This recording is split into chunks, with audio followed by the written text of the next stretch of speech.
Happy Merry Holidays from Coalcracker. Today, question and answer is dropping. Now, back at it. Gotta zoom in a little bit more.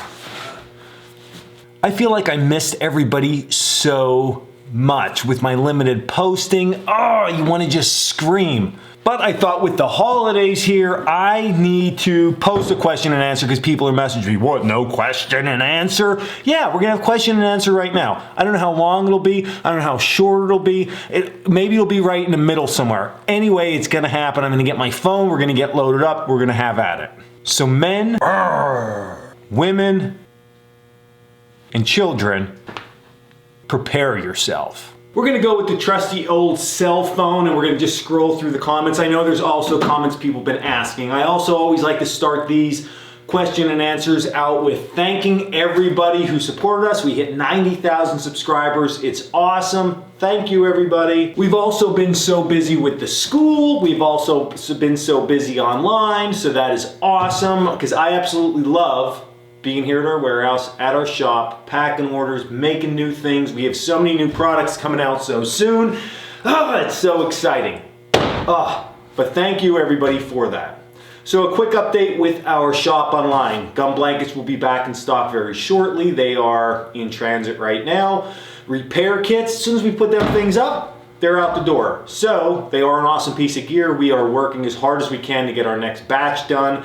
As soon as they are up, I would say within 2 weeks, we'll be good again. They'll be back up. I try to post in a community tab here as much as I can. That's something new. I'm like, what is this? I know I posted in the past before on there, but I'll keep you up to date on that. Also check us out on Instagram, Facebook, all that stuff. I'm done plugging everything else, but you guys know, check that stuff out and cool products coming up really, really soon. There's no dust here because we're always working. Now there was honestly something else I was going to say to everybody, but it blew my, I don't know. I don't know what the other thing. Oh, my posting, why I haven't been posting so much on this platform is just because we've been so busy. I've literally been so busy. So every time you see these lulls in my posting on YouTube, this is what happens from a business standpoint with me and just in everything.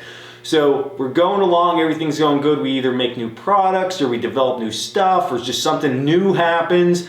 And until we figure that process out and I get myself back on page, it's always mayhem. It's like crazy and I gotta sort of figure out how I can juggle everything. So there's always this decline and sometimes it's behind the scenes and you don't, but most of the time it's if you see my videos slow down, it's because something's going on that's good. And we're building up and I just got to get myself rearranged. And I'm rearranged now. Holidays here, it's going to be exciting. First question though I'm going to answer without me ranting and going on about everything is a lot of people ask me after my knot video, okay, which part 2 is going to be coming either tomorrow or the next day. I'm building the Bushcraft ladder. They said, what kind of raincoat do you have? What is that raincoat? And I do know what kind of raincoat that is, but we're going to save that since everybody's so excited for Sunday. And on Sunday, I'll do 3 minutes to better gear with that because I think that's my new favorite raincoat. Actually, I know that's my new favorite raincoat. It's even better than my Filson rain jacket. It's way cheaper than my Filson rain jacket. I didn't get to use it in the summer yet though. So that's the only problem. I didn't get to use in the heat of the summer with a downpour. But for this, it's my favorite raincoat. 3 minutes to better gear on Sunday, we're after. All right, now we're seriously gonna get to the questions. I'm just gonna roll through these. I'm gonna roll through them like normal, and we're gonna see what happens. Also, before I go on, I promise this is the last one. If you wanna see a live question and answer maybe next Wednesday, I don't know, you tell me what time, and we'll see, maybe we can make that happen. Real interactive, I'll make sure somebody's here. I'll make my wife sit over there, or maybe on camera. She reads the questions, I answer them as they come in. And then you get some jackass on there that's gonna, what's that called, troll. They're gonna try to troll and we'll block delete. That's my favorite thing. You're rude on my channel, block delete. Okay, so hot rocks is, somebody's writing something about hot rocks again. I have camped for a long time. I've spent a ton of time in the woods. I know that you can heat rocks up.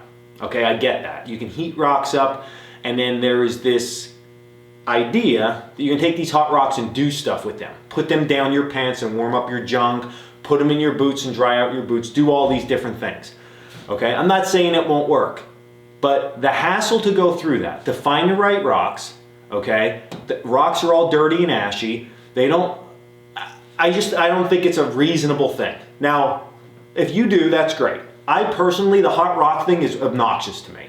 So I'm just gonna put it out there. I think it's an obnoxious thing of saying, well, I'm gonna get these hot rocks and put them all over in my sleeping bag. First of all, if you used the sleeping bags like I've recently been experimenting with and trying out, you just melt the sleeping bags with a hot rock. I burn myself with the hot rocks. The hot rocks are filthy when they come out of the fire. It's just not, I don't know. I think that that's like one of those things out there in the world, and I don't think many people have put that to use practically with a ton of success. I'm not saying it doesn't work. You could probably make that work. And in my head, I'm like, yeah, I definitely make that work. But I don't know, just warm your water bottle up, put your lid on, and that'll get your junk warm, your feet warm, your neck warm, whatever you want to do with it. It's just so much easier than the whole rock thing. Let's drop the rock thing. That was from the video that I did on like not special ways to camp, ways to get a better night's sleep. This hot rock thing like evolved. And then once one person leaves a comment, the ball just starts rolling, or the rock, in this case, the hot rock just starts rolling, and I don't know what else to say about it. The other thing on that video, a lot of people were like, oh, you're peeing by your shelter. It is a video, people. It is not real life. I'm doing it to show you these are some tricks. I would not pee next to my shelter and have my pee run into the shelter. It's a video. I'm just trying to get the point across, okay? It's like, if we can get an angle, we're getting it with you. You didn't get me with the angle, because I know that. Okay, on the next one. Why is your beard so awesome? Do you use any beard oils or just straight up beaver milk? Beaver semen I use, and beaver milk if nothing else is available. I don't use any beard oil. I did buy this stuff. It's in a white container at Target, and I wash my beard if I'm out in the woods a couple days, that's it. I like that people really like my beard. Sometimes I look, I'm like, I don't know if I like my beard. Then there's times I'm like, yeah, manly. Russell Wade, my question is, do you prefer the yurt to the birch bark shelter? I don't have a birch bark shelter, Wade, but is that your, yeah, Russell, sorry. Calling you by your last name. Russell, that was a tulip poplar shelter. I understood what you mean. I'm not gonna get crazy about it. The yurt is my favorite shelter that I have. Super cozy. I just love the yurt. I love being in it, snuggle up inside it. It's great. Thank you for the comment.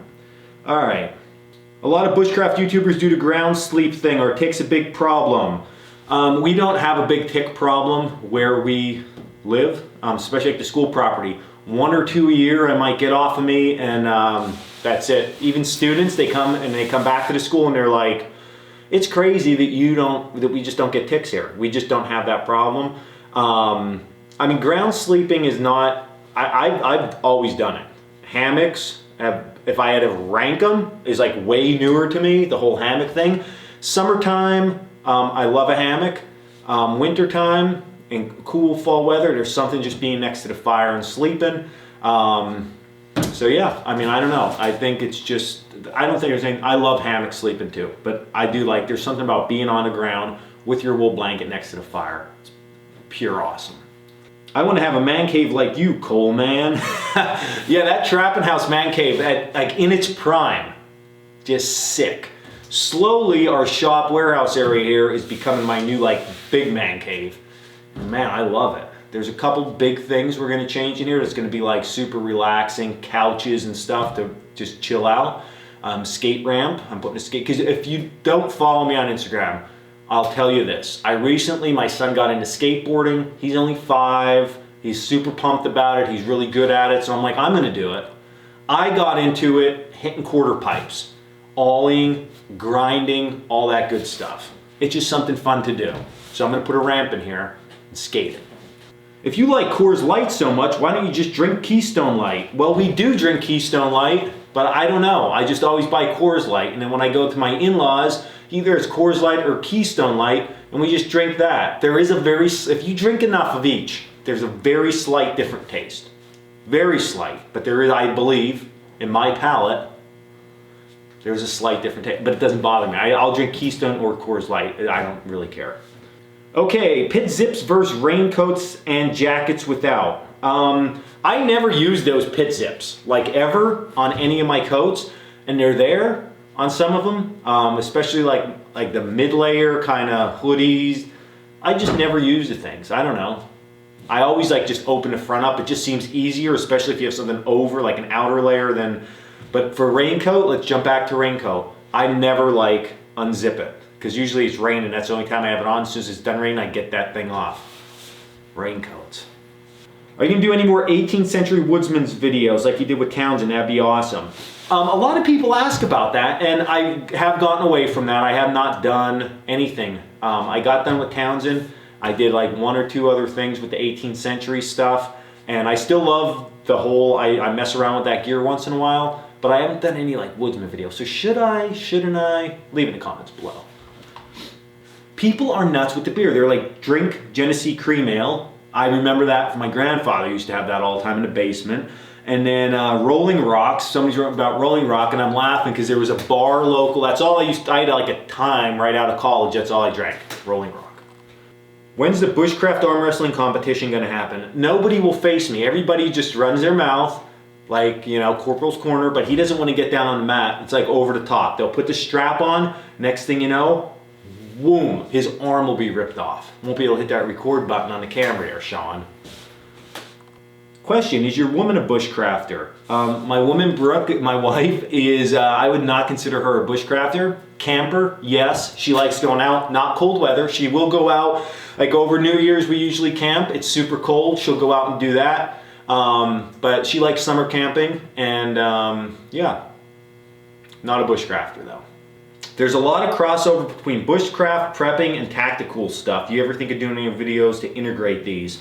I have never thought about that, but that is a good idea. The thing with bushcraft is there's a lot of carryover with survival in bushcraft, and there's this huge gray area. You have bushcraft survival, huge gray area. We're usually always in that gray area, sometimes here, there, back and forth. But all those other things, prepping and everything, yeah, that's all definitely tied in. There's a lot of different aspects of everything that fit together. And then I always like to go one step further. Here's gonna go another Dan rant. I think overall, when you spend time in the woods and you learn any of these skills and you have to like struggle through a process to learn it, almost like on the fly, without reference, or just what's up in your head from what you've seen on a video, it just makes you a better person overall. So although that might sound a little corny, I think that at the end of the day, when you are out in the woods for a few days, or even just an afternoon, and you struggle through a process, or the weather's bad and you just get through it, when you get back home and you recover, okay, and the recovery might just be get a shower and you're back at normal life, you're a better person from it, in my opinion. And I can vouch for so many people that come through our school. When they go through like our survival course or our bushcraft class or our recent like advanced courses, when they're done and I talk to them, they're like, yeah man, I'm like, on Monday at work, they're like, I'm on point. I just went through something super hard. I was successful at it. My life's now more enhanced. So, and I see that with myself all the time. You go out, like, I'll go out now, it's 15 degrees out, snow and sleet and freezing rain, and you come back in, once you get yourself back together and you're back in the world of regular living, you're like, I am a badass, badass. So there is that correlation. If you don't think so, you need to push yourself harder in the woods. Done. Okay. Your channel's awesome. You're working in one of those Pennsylvania coal mines. Although I might look like I'm homeless and working a coal mine right at the current moment, I've never personally worked in any of the mines around here. My full-time job is survival instructor, bushcraft instructor, YouTuber, and online sales stuff. So like this is my business. This is how I make my living doing this. So that's why I'm always so grateful for everybody purchasing items, following me on here, leaving comments. What lightweight, under a pound, small tarps can you recommend? They're coming soon. Wait till you see. When you see the Coalcracker survival shelter thing we're coming out with, everybody's gonna be crazy. It's done. We're waiting on some legal stuff, and then I'm so pumped. I am pumped. That is 2020, super early 2020 thing. If money wasn't an issue, what would be your choice for either a hammock or tent, 4 seasons, and why? Eric, nay. Eric, I'm not really sure what you're like asking there. Like, would I take a tent all 4 seasons or a hammock? The only time I sleep in a tent is when my kid and wife are along and they want the tent because there's a lot of bugs out. Otherwise, I'm either on the ground with a mat, wool blanket, or a sleeping bag, or in my hammock. And I have all the cold weather gear for a hammock. So if I had to pick just one thing all year round, probably the hammock, underquilt, overquilt. Now I did say earlier in this video I like sleeping on the ground, but you only gave me two options, tent ground or hammock, so I'm taking the hammock. Monte City or 462? Monte City 773. Only the local people will get that. Mike Rogers, do I click on the link for the website? I might just want to get one of your classes. Yeah, all our links are below in our description. I think you can just click the links. I'm not sure. Otherwise, coalcrackerbushcraft.com. Super easy, easy to navigate once you're there. Click courses, follow that down. You can read all about the different courses. And then while you're there, add one of those to the cart, head over to the store, add some of that stuff to the cart. I mean, it will just make your holidays that much better. Dan, with walnut dye, do you wash your clothing after you dye to get rid of the excess dye? Okay, this is what I have found works absolute best with walnut dye. There's two different tracks. Track number one, you dye your clothing, let it soak for a while, bring it out, let it totally dry, like hang it up on a clothesline or on a tree, totally dry. Back in the dye. Do that like 3 times. So dye it, dry it, dye it, dry it, dye it, dry it. Once it's dry the last time, then I gently wash it like on a gentle cycle with no other clothes because you will get some of that stuff out. It's gonna lighten up. Then you can repeat that process till it gets dark enough. That's the first one. The second one is you can dye this thing. While it's wet, take it to the local laundromat because we don't care about laundromats. Throw it in one of their dryers, blast the heat, and that'll lock a lot of the dye in too, okay? So either one of those options, that's what I found absolutely works best. Just remember, when you bring it out, it's gonna look like super almost black. It's gonna lighten up, like it's gonna be like a very light shade of brown. So just keep that in mind. This is hilarious, all right? This guy's like, when you pick your nose, do you A, flick it, B, wipe it on your shirt, C, rub it in until it disappears while in the woods? Most of the time, snot rocket for me, so that's not even on the list, okay? I will say super gross, but you know when you just can't like pick it, can't snot rocket, and you just need to like get it out? There's times like this dirty outer layer I wear, I'm like,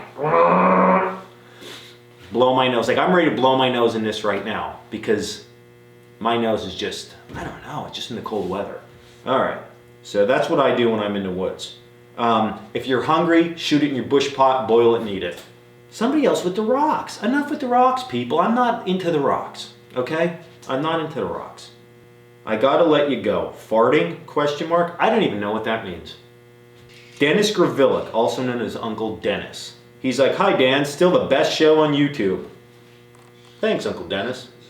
But please take your Glock into the woods. That's because he thinks Bigfoot's gonna get me. I will rip Bigfoot apart if I find him in the woods. And then I'm gonna bring him over and show him to you. I liked you before, but now that I know you're Polish, I like you even more. Best regards from Poland. I'm a lot of double thumbs up today. Bro, you're such a ruggedly rugged dude. Always putting ruggedness into the world. Rugged, how? You gotta be rough with life. You gotta be aggressive. You gotta grab it by the nuts. Smash it. That's what you gotta do. I don't know. When I was like little, I say little like through even middle school, I was like, I don't want to say I was like a small weak kid, but I was just like a timid, normal, like shy kid. And then all of a sudden one day I was like, you know what? Fuck it. Now look at me. Awesome. Ripped sweatshirts, yelling at old people crossing the street and stuff. I don't do that. While using pheromones to wipe your butt, what's the next procedure if you break through? Don't break through. You get poop under your fingernails, I don't know what to tell you. You better just go wash your hands good. None of this. What if you have a family of 5 or more? Do you recommend a bigger shelter or several smaller ones? I have 5 kids, toddler to teenager. This is what I would say. I would say that you're gonna probably not want one of those huge tents. They're just a pain in the butt to set up. You need the right amount of room. They're just too big. So I would buy yourself something that's like, they say is like a 6-man tent. It's probably gonna be comfortable to fit 3. And then get those older kids to like sleep under a tarp. Now I'm not saying that to be like, oh, go sleep under that. If you could teach people how to sleep lean-to, plow point, A-frame, man, your whole experience in the outdoors changes so much. Again, back to our classes, we make people do that, and a lot of them haven't ever slept under lean-tos, plow points, any of those configurations. After, they're like, I am not going back to a tent. It is nice, it's open, it's so comfortable. When you wake up or at night, you can see everything. So that's what I would do. I would have a normal tent and then some lean-tos or plow points, because you could set them up anywhere. If everybody does need a tent, I would do 2 small tents. Dunzo. You ever do a review on a Coalcracker bush knife that you produced? Yeah, I think, I'm almost positive. And then we did one on the mine shaft. So yeah, I think, I'll see if it is, I'll put in a link below. If not, I'll aim to do that. We have a bunch of new knives coming out. I sincerely apologize for our low stock. They're another thing. We put them in, we don't make huge batches of them. You put 10 out, they're gone. And then it's like, we're back to square one. And we try to get ahead, but then we're making new knives, we're designing new stuff, so we should, 2020, be able to, we're closing the gap on that process. We have a ton of stuff together. There's a bunch of blanks behind me. I'll even show you, just to prove. This is not a bunch, but these are all ready for handles. Look at this. Ooh, just wait. Wait. Excited. Ugh. Blade show will be back there. Okay. All right, so this question, don't mean to sound like a dick, but there's a lot of questions you get that are easily answered if they would go in the woods and try for themselves. All right, well, you are being a dick, number one. So what I would say to that is, not everybody gets to go out all the time. I personally, when I'm around other guys who I know are out all the time, I throw ideas by them all the time, even though I might think I know it. You just saying that, you all of a sudden, you're like, I know everything, I'll just answer it myself. Then answer yourself. You're getting blocked, deleted right after this. What are your ties to Indiana? I don't have any ties to the state of Indiana. Indiana, Pennsylvania is a city in Pennsylvania, like near Pittsburgh. Indiana University of Pennsylvania is where I went to school, IUP. So that's my only ties to the word Indiana. You remind me so much of my older brother, only white. That's awesome, Jordan. That is awesome. Thoughts of carrying a tomahawk over an axe? Okay, so the big advantage that most people, I don't even say most people, that the concept out there is that with the tomahawk, you can take the handle off and put a new handle on. So you can replace the handle in the field. Now the reason that that is good is if you're throwing your tomahawk, you break the handles often. But if you're using an axe appropriately, or a tomahawk to split wood, your handle shouldn't be breaking all that often. So if it breaks once every 3 years, and the only reason you're carrying that tomahawk is because that one time it might break, you know, are you gonna be in a situation that you can't go somewhere and either fix that, or you just can't make it through the rest of the weekend with a cracked handle? That, I'm gonna say I'm way heavier on the axe side. All the tomahawks I've ever used have just never been the best tool not at all. Like, they just were never good. I never enjoyed them. I thought they were way too light for what I wanted to do with everything. I would take a folding knife and an axe 1,000,000 times over a tomahawk. And if you, I don't know, the heads don't fit on right, it's just a nightmare. So I've never been a tomahawk fan. That's not to say, I know some guys, that's like their go-to. They're going out, their tomahawk's going with them. And that's just what they like. Me personally, axe and folding knife would way trump tomahawk all the time. Best all-around bushcraft knife and not the most expensive. That is so hard to answer because it comes down at the end of the day to personal preference. Because I can just name, well, we have this knife and this is the best knife, because there is no perfect knife. It depends on what you think the perfect knife is. So I'm not trying to sell you on any one knife or the other. I wouldn't even go online and try to listen to too many people's opinion on that, because what one person can do with a knife doesn't mean that you can do the same thing with the knife. They might have this really good, big, strong opinion about it, and at the end of the day, it's because it fits them the best, or whatever. So I think that you just need to try out different knives. A good example of that is just grinds themselves. There's flat grinds, there's Scandi grinds, there's convex grinds, there's all this different stuff. And they all cut a little bit different. Me, a saber grind, man, I love that because I can find that angle. I like how thin it is, but it's not super robust kind of thing. I'm not a huge fan of a Scandi grind. Like that's, now I know a Saber grind's a high Scandi grind, but that normal Scandi grind, it's just too steep for me. It feels like I'm not there. But that's me. A ton of people, probably a large majority, 90% of people like that grind. Then you go into handles. What I can say is this, a couple quick recommendations. Don't think bigger is better, okay? You don't need a blade that is huge, all right? You just need a reasonably sized blade, all right? So what are we thinking? 4 to 6 inches is probably more than enough for bushcrafting, because think about the fact you're gonna carry an axe with you. Get that in your head, you're way ahead of the curve. But if you're thinking knife only, still 4 to 6 inches to me is more than enough to do a lot. 1/8 inch is probably gonna be fine, all right? For what you're gonna be doing also. If you're gonna be batoning a lot for some reason, maybe you wanna go a little bit heavier with that. You gotta figure out grind on your own, what you're gonna do. But my other recommendation is handle size. So many people pick up knives, and this is a punch, not a knife, but they're like, yeah, nice and slim and trim. And then they pick up a bigger knife like our Coalcracker and they're like, this handle's big and bulky. This sucks. Here's the reality of it. A small knife, you have to over grip. So when you're working and you're turning and twisting and cutting all day, you wear your hand out because you're gripping so hard and it's not fitting in your hand. All right, you don't want something that's so big that it's hard to grip, but you want something that feels beefy in your hand because it's easier to hold on to and grip. It's way easier to grip something that's like this and squeeze than it is something small like this and hold it in place. So you need to take that into consideration. If you cut with a knife or you watch somebody cut with a knife and they used it for 2 minutes or a half hour and they're like, best knife in the world, they just didn't use the knife long enough. Use it for 3 days in a row at a class or out in the woods consistently and then give your opinion on it. Also, I would also, if you're gonna listen to people, look if their gear looks brand new and they're saying how good it is, they probably didn't use the gear. They're just saying that it's a gear review and stick with that. So I didn't answer your question and I went on a rant. Are you going to the Sportsman Show in Harrisburg again this year? Chad, as of right now, we were not.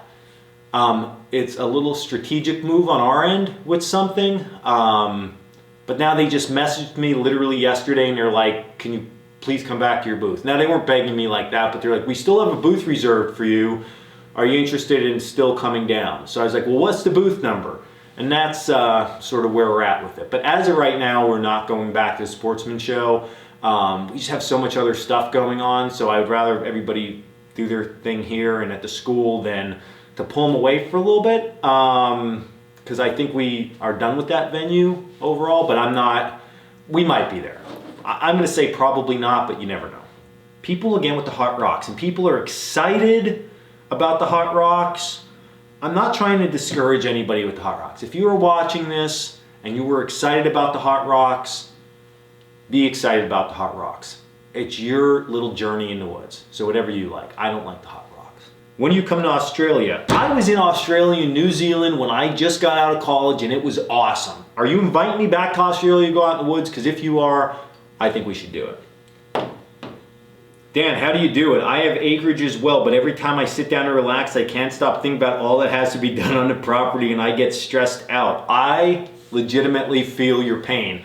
Our school property, when we first bought it, was an absolute mess, nightmare, trash everywhere. We put all the trails in, we cleared all the campsites, we cleaned up so much trash, it was just crazy. But I'm to the point now that you can't get it all done in one day.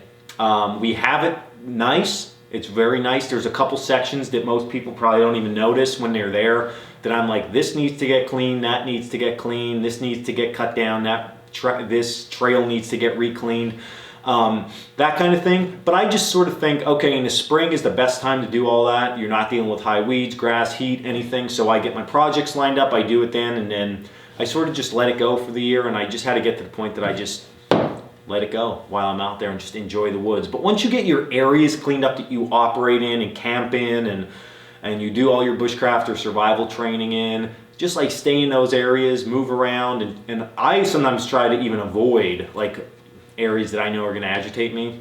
I just go the other way with it. So I definitely feel your pain. But I'm gonna wrap it up there because I have a little bit more work to do. We have some orders to get out here and get those things packed up. And then I'm gonna edit this thing up because I am shooting this on Wednesday morning, so I gotta edit this, and then I am headed down near Downingtown, Westchester area to meet up with my brother from another mother, John, who we're gonna go have some beers and eat lunch, and then should have a good day. Make some phone calls on the way. So, hey, question and answer, got it done this week. Videos, I'm gonna be out filming again tomorrow and Friday.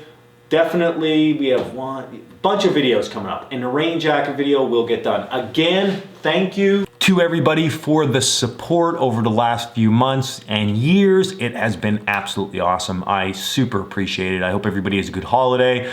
You will see my smiling face yet again. And oh, remember, if you want to see live question and answer next Wednesday, is next Wednesday Christmas? Next Wednesday, let's shoot for live. If you leave comments, like, yeah, but we need a lot of comments. If it's like 3 people like, yeah, okay, Dan, because then you'll get some, well, the audio's bad. Okay, whatever, we have to do it on our phone. I got the new iPhone 11, so that should be sick video. I'll get a mic or something in the interim. Okay, I'm done ranting. I gotta get going. I have work to get done and beer to drink this afternoon. Peace. Stay in the woods or your warehouse.